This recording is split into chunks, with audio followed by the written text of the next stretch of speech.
Are the nutrients beneficial from all-in-one greens powders, or are they like multivitamins where we don't see expected health benefits? I don't think that's ever been tested.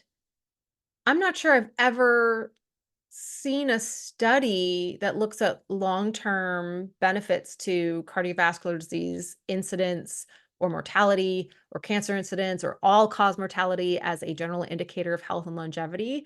I don't think I've ever seen a study where they, like, put people on greens powders for 10 years and then see how that improves long-term health outcomes. So, I don't know that there's a scientific study that definitively answers that question. I will say that, with one of the thoughts between, sort of the explanations for why a multivitamin doesn't give the same signal in the biggies, right? All-cause mortality, cardiovascular disease incidence mortality, cancer incidence mortality that, we see from when we're getting those same nutrients from foods.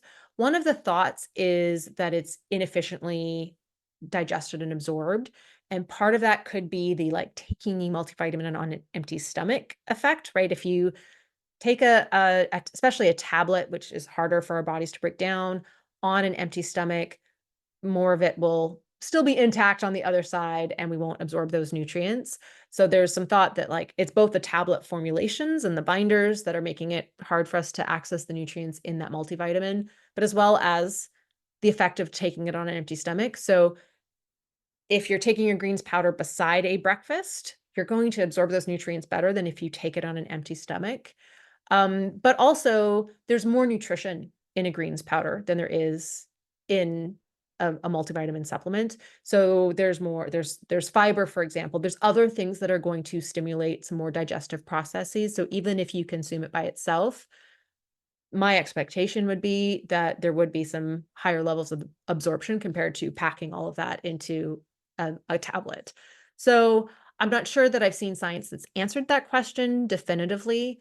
I think the biggest thing with greens powders is that the fresh equivalent of fruits and vegetables is typically a lot less than you think. So it's typical for the fresh equivalent to be half a serving to one serving. Some of the greens powders options out there, it is equivalent to 2 servings of fresh fruits and vegetables. And if that's a great tool for you because you really struggle to get enough fruits and vegetables and you find them tasty and they fit into your budget, then, like, I think that's fine. I don't have a problem with greens powders per se, but if you are eating lots of fruits and vegetables, if that's something that is more affordable, more accessible to you, there's no reason to add a greens powder on top of that, right? There's no reason to spend that money on the greens powder if you're already eating lots of fruits and vegetables.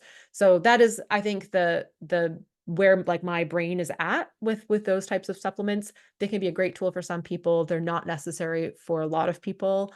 But in terms of, like, do the nutrients in greens powders make a difference health-wise? I don't think I've seen the equivalent studies like the ones that have been done in multivitamins to really answer that question.